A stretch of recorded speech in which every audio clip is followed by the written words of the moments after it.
Brandon Love Sports TV. Shout out to the mighty LDBC Lions Den basketball community. We go, folks. Thought I wasn't going to talk about it. Let's hit it. So, Sir Charles Barkley, Hall of Fame basketball player, sports analyst. Still want to start by saying I'm not a big advocate of Charles Barkley when it comes to some of the nonsense that he spews, political issues, and certain things that he's said in the past that have been, for lack of a better term, so much for our people. I just leave it at that.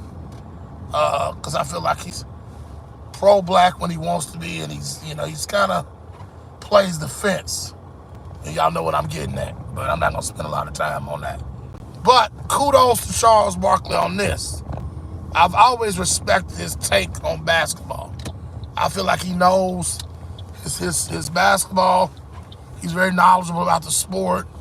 And it's actually really, sometimes, at times, it's very refreshing to hear him talk about the sport. Somebody from the old, like one of the old school, hearing him cover basketball.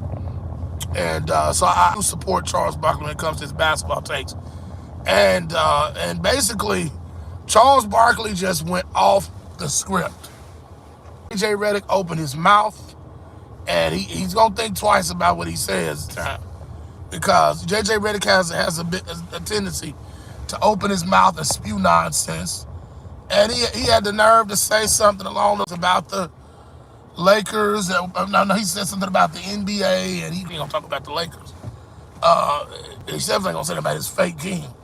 About the Lakers and about the NBA and how he's basically blaming inside the NBA, for, like, this is one of the reasons why people don't watch that horrible product. I can't remember exactly how he said it, but it was real disrespect.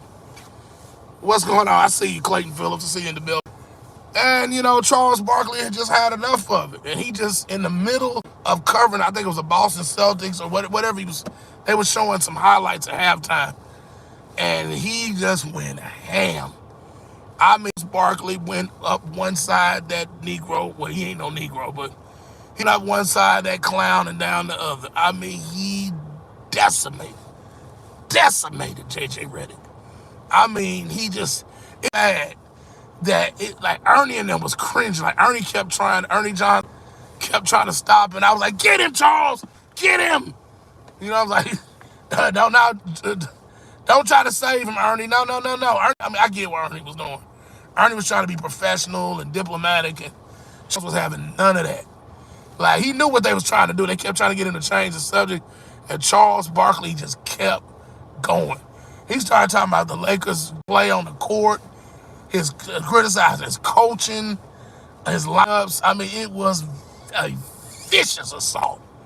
I mean, Barkley was like, he was merciless. Like like in pro wrestling, somebody got a bad knee or ankle or something, and the heel just attacking that injury is, man, that was, man, he was adding insult to injury, man. And I laughed, and laughed. I mean, I laughed my mind. He destroyed J. Redick. JJ Redick got every bit of what he deserved, and it was funny. Funny. And I for him. JJ Redick is a clown.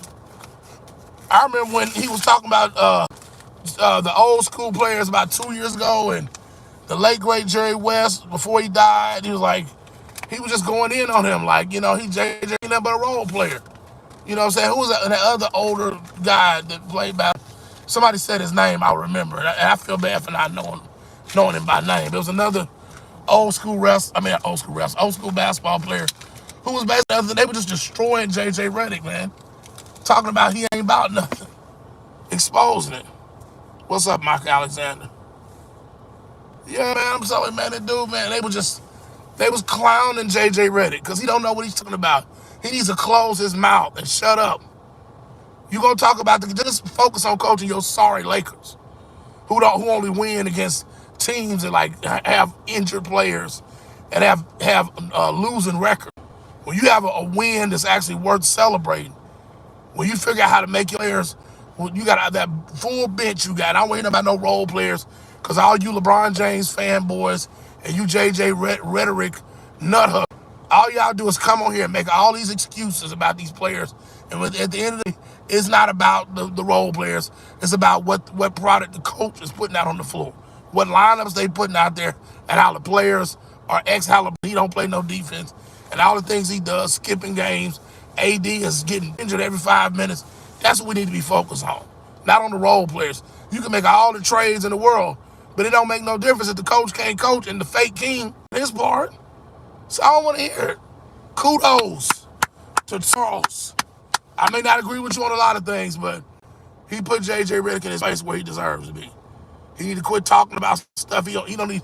JJ Redick need to quit speaking on stuff that he don't know nothing about. He needs to let Charles Barkley and them brothers over inside the NBA. They doing a good job. Let them focus on and you worry about your sorry Lakers. The LDBC Lions Den basketball community. I'm out, and I will be back for more content.